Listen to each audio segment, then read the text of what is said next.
Operation Roaring Cities. This operation will continue for as long as necessary. An unprecedented mass slaughter of Iranian citizens themselves. Tyrants in Iran have been plotting to rebuild their nuclear and missile capabilities and to bury them underground.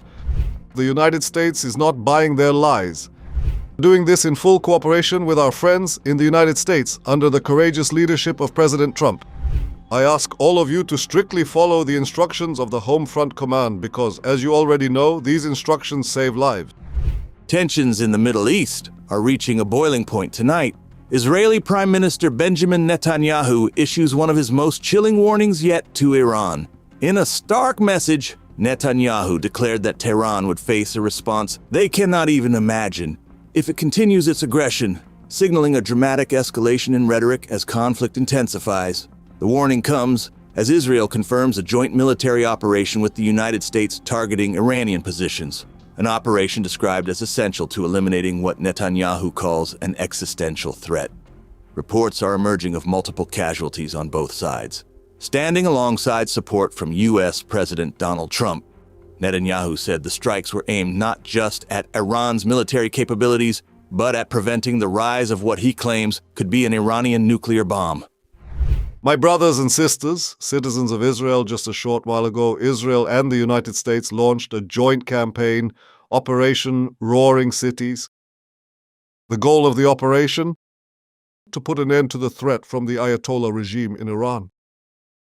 At this very hour, the IDF is striking targets of the oppressive regime, facilities of the Revolutionary Guards and the Basij, and together with the United States military, ballistic missile sites that threaten both Israel and U.S. forces. This operation will continue for as long as necessary. For 47 years, the evil regime in Iran has called for death to Israel, death to America. It has trampled its own citizens. It has cast terror over the peoples of the region. It has spread an extensive network of terror throughout the world. It has invested enormous resources to develop atomic bombs and tens of thousands of missiles, which, as it has defined it, are intended for this purpose: to wipe Israel off the map.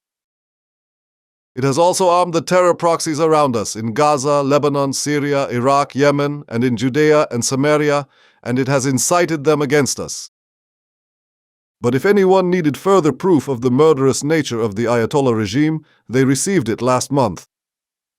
Because we all saw how this dark regime in Tehran carried out an unprecedented mass slaughter of Iranian citizens themselves. It cold-bloodedly murdered thousands of children, adults, and the elderly. Tens of thousands were imprisoned, tortured, and humiliated. And why? Simply because they sought lives of freedom and dignity for themselves. In the War of Independence and in Operation Kalbi, our heroic soldiers struck a crushing blow against the Ayatollah regime and its agents. But the wounded beast did not cease its attempts to recover for the same purpose, to destroy us. In recent months, the tyrants in Iran have been plotting to rebuild their nuclear and missile capabilities and to bury them underground, where we will not be able to strike them. If we do not stop them now, they will become invulnerable, and that is why their representatives in the negotiations are trying to buy time. They are trying to buy time in fruitless and deceitful negotiations with our American friends.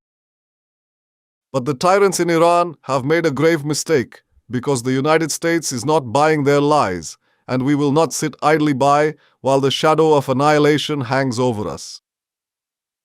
That is why we have now launched Operation Roaring Cities, an operation of much greater force. Much more so than Operation with Dogs, which was very powerful. We are doing this in full cooperation with our friends in the United States under the courageous leadership of President Trump. Together with the United States, we will strike the terror regime hard and create conditions that will allow the brave Iranian people to throw off the yoke of this murderous regime. During Operation with Dogs, I was asked many times whether toppling the regime was the goal of the operation, in addition to removing the nuclear and missile threat. And I replied that it was not the goal, but it certainly could be the result. And indeed, that's exactly what began to happen when millions of Iranians took to the streets. And now they are being given the opportunity to take their fate into their own hands. citizens of Israel. Just as in Operation with Dogs, so too in Operation Lion's Roar, we will all need patience and inner strength. Because there will be costs and perhaps even heavy ones. But I know what remarkable strength lies within our people, what remarkable strength lies within you, citizens of Israel. Since the War of Independence began, we have stood together, and today we will stand as well. With courage, with brotherhood, with mutual responsibility. I ask all of you to strictly follow the instructions of the Home Front Command because, as you already know, these instructions save lives. Challenging days lie ahead of us. Every military operation involves risk. But the risk of not acting is immeasurably greater. Because if we do not act, we will face a nuclear Iran. An Iran with tens of thousands of ballistic missiles. An Iran that will seek to destroy us and will be immune to our countermeasures. As a people who cherish life, we have no choice but to go into battle. But this time we are doing it with the tremendous combined power of the State of Israel and the United States of America. From here, I would like to address the citizens of Iran. You, the citizens of Iran and the Iranian army, the Artesh, you are not our enemies and we are not your enemies. We have a common enemy, the murderous clique of the Ayatollahs who took control of you through the repressive forces of the Revolutionary Guards and the Basij. They are the ones who have dragged your wonderful country down, dragged it to the lowest point. They are the ones who have massacred you, your masses. And therefore, in coordination with my friend, the President of the United States, I say to you, anyone who lays down their arms, including among the regime's forces, will ensure their safety. To all Iranians, Persians, Kurds, Azeris, Balokis, Avazis, and all the other citizens of this wonderful nation, this is your opportunity. To establish a new and free Iran, take your destiny into your own hands. Hold your heads high, look up to the sky. Our forces are there, the pilots of the free world, all coming to your aid. And I believe the day is not far off when Israel and a free Iran will join hands for the sake of security and peace, for the sake of progress and prosperity. Citizens of Israel, I wish to express my deepest gratitude to the President of the United States, Donald Trump, to the American people, and to the American military. President Trump is not only Israel's greatest friend ever to reside in the White House. He is also a determined leader of the free world. He looks to future generations, decides what is best for America, and then acts with responsibility and courage.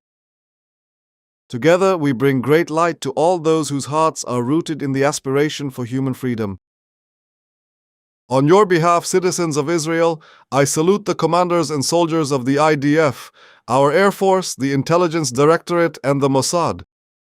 To the women and men of the security forces, to the women and men of the rescue forces, I salute them for their courage and the strength of their actions. Then I say to you, an entire nation stands behind you.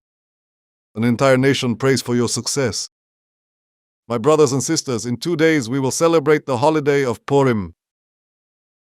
2,500 years ago, in ancient Persia, another enemy rose up against us, and with exactly the same goal, to utterly destroy our people. But Mordecai the Jew and Queen Esther, with their courage and resourcefulness, saved our people.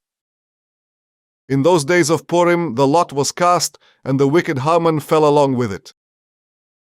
Even today, on the holiday of Purim, the lot has been cast, and the fate of the evil regime is also to fall. The prophet Amos says, "The lion has roared, who will not fear?" In Operation Lion's Roar, we are roaring. Do not fear, Israel, for you are a young lion's whelp. We will stand as one man with one heart, and with God's help, we will ensure the eternity of Israel.